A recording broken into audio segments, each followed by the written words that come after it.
Hi everyone, how are you all? I hope you all are fine. Welcome back in the chemistry class.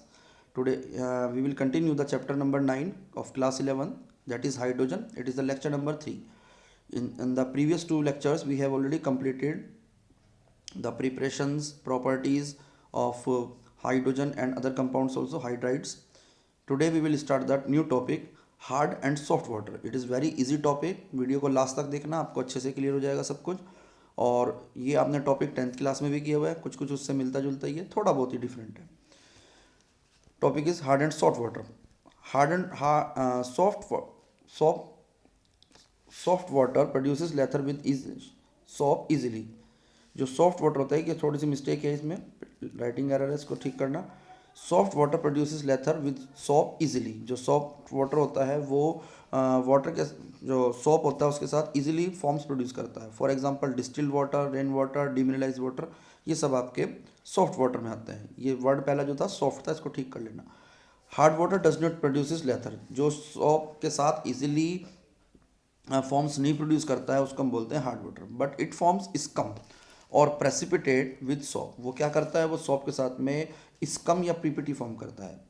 मतलब आप इसको dissolve करते रहोगे तो soap आपका एज ए प्रेसिपिटेट ही सेपरेट होता रहेगा, वो डिजोल्व नहीं होगा, फॉर्म्स वगैरह नहीं बनेंगे वहाँ पर.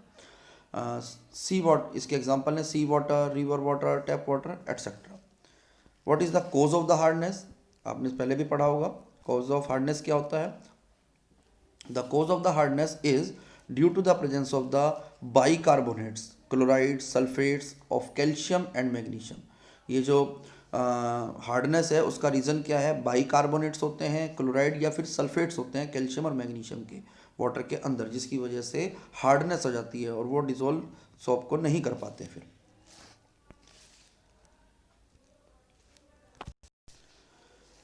Water free from the salts is known as the soft water. जो भी वाटर में इन इस तरह के आयंस नहीं प्रेजेंट होंगे तो वो आपका क्या कहलाता है? Soft water.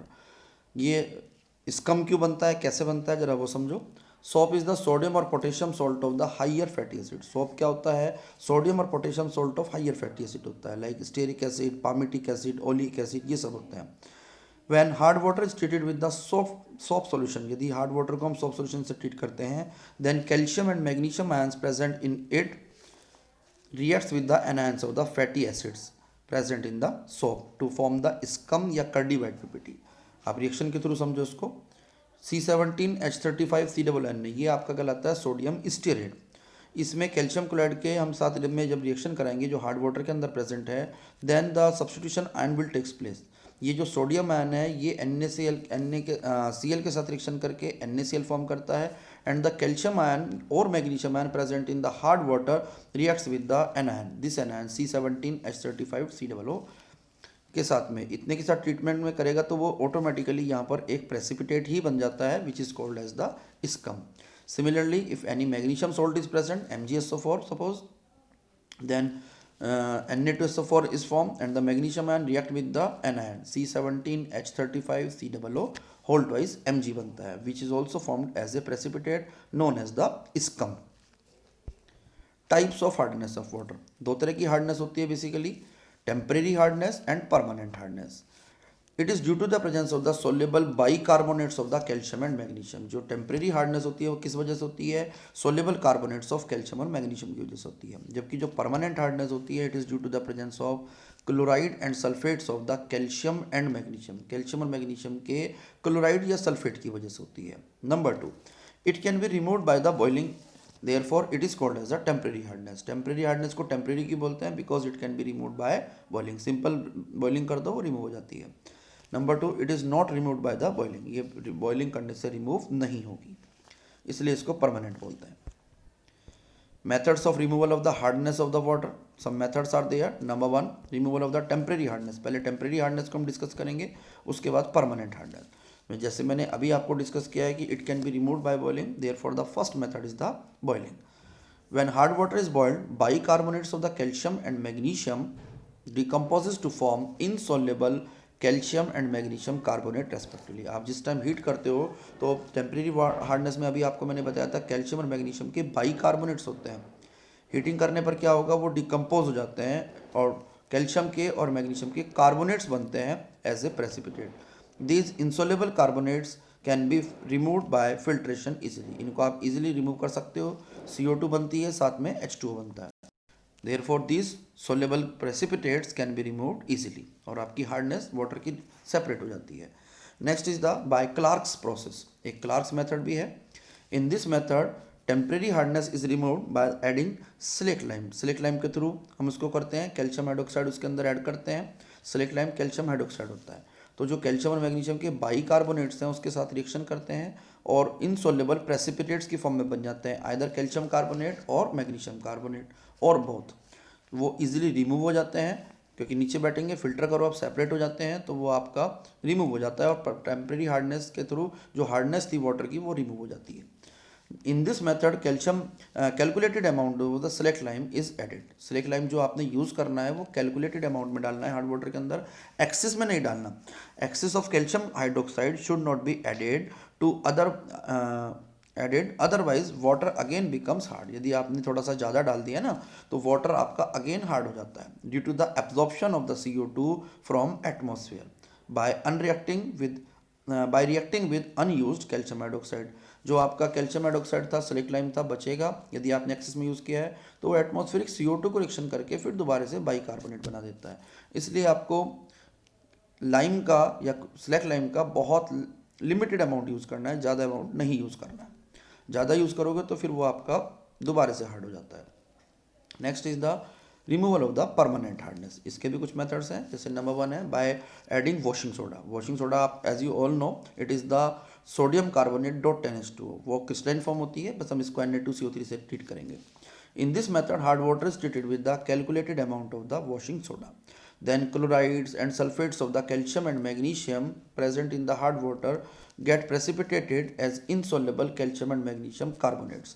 तो कैल्शियम और मैग्नीशियम के इनसोल्युबल कार्बोनेट्स बन जाते हैं which can be easily filtered of. जो कैल्शियम कार्बोनेट या मैग्नीशियम कार्बोनेट बनता है वो आराम से डिसोल्व हो जाता है, सॉरी इनसोल्युबल होता है, आराम से फिल्टर हो जाता है, दस वाटर बिकम सॉफ्ट। तो जो वाटर है आपका वो सॉफ्ट हो जाता है। जैसे CaCl2 है प्लस Na2CO3 के साथ रिएक्शन होगी तो आपका बनेगा कैल्शियम कार्बोनेट साथ में NaCl। रिएक्शन बहुत इजी है, आप एक बार पढ़ोगे इजीली याद हो जाएंगी। MgCl2 प्लस Na2CO3 करेंगे तो ट्वाइस NaCl प्लस MgCO3 बनता है। यदि बाई चांस वहाँ पर सल्फेट्स प्रेजेंट है, आइदर कैल्शियम सल्फेट और मैग्नीशियम सल्फेट और both, then Na2CO3 react with this salt to form the sodium sulfate and calcium carbonate, magnesium carbonate. These all are the precipitate which can be easily filtered off। आराम से आप इनको filter कर सकते हो, ये नीचे बैठ जाते हैं। इनकी सबसे बड़ी खास बात ये होती है वेट में हैवी होते हैं, therefore you can easily remove these salts and the water becomes soft। Next method is the Kalgan's method। In this method, sodium hexametaphosphate is used, which is commercially known as the Kalgan। एक compound हम use करते हैं यहाँ पर, that is the sodium hexametaphosphate. नया सा नाम है, जरा याद करना पड़ेगा आपको। Which is commercially known as the Calgon is added to the water. Calgon का मतलब होता है बेसिकली कैल्शियम को, जिसमें ऐसा कोई सब्सटेंस आप मिलाओ जो कैल्शियम को हटाने में रिमूव करता है, that is known as the Calgon. Then the soluble complexes of the calcium and magnesium are formed। The complexes of the calcium and magnesium and do not form any precipitate with soap, hence it produces lather with the soap solution। Basically ये complex बन जाते हैं calcium या magnesium के, लेकिन वो किसी भी तरह से सोप के साथ प्रेसिपिटेट नहीं बनाते, तो आपका जो वाटर हो जाता है वो आपका सॉफ्ट ही हो जाता है। ये जो कंपाउंड हमने ऊपर यूज़ किया था सोडियम हेक्सामेटाफॉस्फेट, इसका फॉर्मूला होता है Na6P6O18। तो आपको इसके मेटल के क्लोराइड या सल्फेट के साथ जिस टाइम आप रिएक्शन करोगे तो NaCl और Na2SO4 तो बनेंगे ही बनेंगे, साथ में आपका एक मेटल का कॉम्प्लेक्स सॉल्ट भी बनता है Na2M2PO3 6। ठीक है ना, ये आपका इनसोल्युबल प्रेसिपिटेट है और कॉम्प्लेक्स है। ये आपका सोलेबल प्रेसिपिटेट है, ये इजीली सेपरेट तो नहीं होगा, लेकिन किसी भी तरह से सोप के साथ रिएक्शन नहीं करेगा, क्योंकि कॉम्प्लेक्स आयन जो होता है वो डिसोशिएट नहीं होता। और M का मतलब है यहाँ पर कैल्शियम या magnesium ions. Ion exchange method, these are the two types। Number 1 inorganic ion exchange method and organic ion exchange method. दो मेथड्स होते हैं यहाँ पर, एक इनऑर्गेनिक वाला एक ऑर्गेनिक वाला। इनऑर्गेनिक वाले में क्या करते हैं, this method is also called as the zeolite method या परम्यूटेड, क्योंकि इस मेथड में ना हम जियोलाइट या परम्यूटेड को ही ऐड करते हैं। Basically zeolite is sodium hydrated sodium और एल्यूमिनियम सिलिकेट, उसको हम जियोलाइट बोलते हैं। इसको रिप्रेजेंट करते हैं NaAlSiO4 which is called zeolite और permutit. For the convenience zeolite can be represented as the sodium zeolite होता है, तो हम इसको Na भी लिख सकते हैं। It is a water softener and when added to the hard water था ये वर्ड, इसको करेक्ट करना। Then the cation exchange reaction will takes place and the water becomes soft, तो वाटर आपका बिल्कुल सॉफ्ट हो जाता है। अब जैसे NaZ है, कैल्शियम क्लोराइड से हम रिएक्शन करेंगे तो क्या बन जाएगा, कैल्शियम जियोलाइट CaZ एंड साथ में ट्वाइस ऑफ NaCl। सिमिलरली जब इसके साथ रिएक्शन करेंगे तो MgZ बनेगा ट्वाइस NaCl। सिमिलरली जब आप सल्फेट से रिएक्शन कराओगे तो आपके सोडियम सल्फेट बनते हैं, साथ में कैल्शियम जियोलाइट या मैग्नीशियम जियोलाइट बनता है। ये सब आपके कैल्शियम या मैग्नीशियम जियोलाइट प्रेसिपिटेट की फॉर्म में होते हैं, दे कैन ईजिली रिमूव्ड। ये फिल्टर करने की जरूरत है बस आपको, ये नीचे बैठ जाते हैं as a precipitate, you can easily filtered off the substances. Next topic is regeneration of the permutit. After some time when all the sodium zeolite is used, then it is regenerated by adding 10% sodium solution of sodium chloride। आपने क्या करना है, इसमें sodium chloride का solution add करना है, तो उसके बाद ये आपका सेपरेट हो जाता है। इसमें एक छोटी सी मिस्टेक भी है, यहाँ पर एरो लगा लेना बीच में, रिएक्शन में एरो लगाना रह गया। MZ2 कोई भी आपका जो भी आपका ऊपर बना हुआ है MZ कह सकते हो उसको, तो Na2Z बन जाता है। ये बेसिकली ना दो जगह रिएक्शन है, कहीं पर तो MZ2 से कर रखा है, कहीं पर MZ से। M मतलब होता है कैल्शियम या मैग्नीशियम, उसके साथ जब आप NaCl की रिएक्शन कराओगे तो ये Na2Z बनता है, साथ में बन जाता है MCl2 मेटल का क्लोराइड। तो ये जो सोडियम जियोलाइट आपका खर्च हुआ था ये आपका एज इट इज दोबारा बन जाता है। इसी रिएक्शन को आप मेटल जियोलाइट के साथ भी लिख सकते हो, MZ प्लस NaCl, ठीक है ना। तो 2 लेना पड़ेगा यहाँ पर आपको, ये आपका बन जाता है फिर Na2Z और मेटल का क्लोराइड MCl2, ठीक है जी। ये MZ2 नहीं है, इसको भी करेक्ट करना, MZ होना चाहिए। Advantages of the zeolite method, it is an efficient process. एक तो एफिशिएंट प्रोसेस होता है, this is very cheap process since during the process only sodium chloride is consumed which is very cheap. Reaction के during जो होता है NaCl हम use करते हैं, वो सिर्फ वही खर्च होता है, वो हमारा बहुत सस्ता होता है। It can be use to remove both temporary and permanent hardness, ये भी एक बहुत बड़ा बेनिफिट है कि सस्ता तो है ही है प्रोसेस, और ये आप परमानेंट या टेम्परेरी किसी भी तरह की हार्डनेस इससे रिमूव कर सकते हो। Organic ion exchanger method for the synthetic और सिंथेटिक रेजिन मेथड, और ये 4 नहीं है, और करना इसको। This method is very efficient then the zeolite method, zeolite method से भी बहुत ज़्यादा एफिशिएंट होता है। Water is soften by using cation exchange resin with the which contain large organic molecule containing the SO3H group, large organic group होगा उसके अंदर, साथ में SO3H होता है, and water soluble. R, this is the R SO3H group, ये ARE नहीं है, R है, R SO3H is change to the RNA group. R SO3H को हम RNA में चेंज कर लेते हैं by treating it with the NaCl। These resin exchange calcium and the magnesium ions, जो रेजिन बनते हैं वो कैल्शियम और मैग्नीशियम आयन के साथ रिएक्ट करते हैं present in the hard water with the sodium ion to make it soft. जैसे आप देखो रिएक्शन में आपको दिखेगा RNA रिएक्ट करता है कोई भी मेटल आयन के साथ में, तो R2M बन जाता है और सोडियम आयन आपका अलग हो जाता है। तो ये जो R2M है ये एज ए प्रेसिपिटेट होता है which can be easily remove.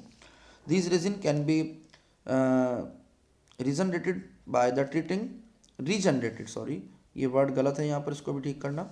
This resin can be regenerated by treating it with the aqueous NaCl, ये जो आपका रेजिन होता है इसको रीजनरेट कर सकते हैं हम by the treating with NaCl।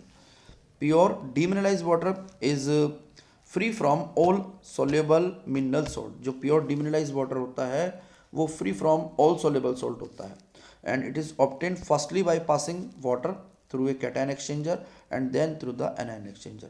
ये जो अभी हमने किया ये तो डायरेक्ट हमने बता दिया था। अब इसका प्योर डिमिनरलाइज वाटर आप चाहते हो तो इस free from all salt all ions हो, तो उसके लिए क्या करना पड़ता है, पहले हमें कैटायन एक्सचेंजर में से वाटर पास कराना पड़ता है जो निकलता है, फिर उसको हम एनायन एक्सचेंजर में पास कराते हैं। वहाँ सारे कैटायन एक्सचेंजर में सारे कैटायंस रिमूव होते हैं, एनायन एक्सचेंजर में सारे एनायंस रिमूव होते हैं।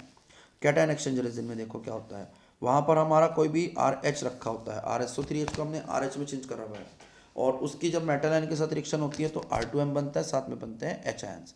तो जो भी आपके मेटल आयंस थे वो सब यहीं पर प्रेसिपिटेट की फॉर्म में अलग हो गए, but in this case water आपका थोड़ा सा एसिडिक हो गया।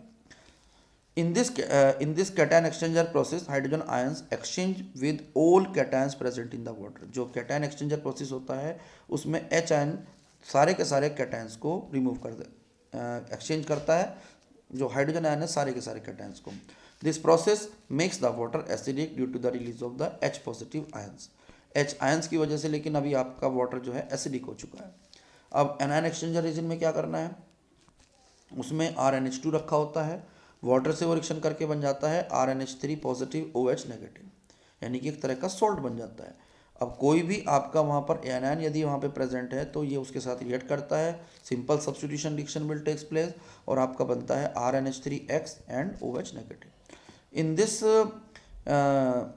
anion exchange process, this is the anion exchange process, OH ion exchange all the anions present in the water। This process न्यूट्रलाइजेज the H ion that makes the water neutral. इसमें देखो यहाँ पर reaction में OH ion आपको दिख रहे होंगे, पहले वाले में आपके H आयन बने थे, कैटायन एक्सचेंजर में से जब हमने रिमूव किया था, जब ये दोनों आपस में मीट करेंगे therefore they will neutralize each other to form the H2, water becomes neutral. Regeneration of the exhausted cation and exchange resin, जब आपको लगे भाई हमारा कैटायन एक्सचेंजर रेजिन भी खत्म हो रहा है, एनायन एक्सचेंजर रेजिन भी हो रहा है खत्म, तो उसको रीजनरेट करने के लिए क्या करते हैं, bye treatment with the dilute acid, उसको डाइल्यूट एसिड के साथ ट्रीट करते हैं। तो आपका कैटायन एक्सचेंजर रेजिन रीजनरेट हो जाता है, और एनायन एक्सचेंजर रेजिन को रीजनरेट करने के लिए हम एल्कलाइन सॉल्यूशन में डाल देते हैं, यानी कि NaOH, so that they can be regenerated. तो ये आपका चैप्टर फिनिश हो गया, इसको अच्छे से देख लेना। और एक दो मैंने करेक्शंस जो बताई हैं बीच बीच में आई थी, थोड़ी बहुत थोड़ी टाइपिंग एरर रही है आज, इसको करेक्ट करना। और इस चैप्टर को नोट करो, अच्छे से पढ़ो, अच्छे से समझो इस वीडियो को। मुझे लगता है आपको सब कुछ समझ में आ जाएगा, नहीं समझ में आएगा तो एक बार दोबारा देख सकते हो, दोबारा पढ़ना, इजीली टॉपिक है, इजीली समझ में आएंगे। Bye everyone, see you in the next video.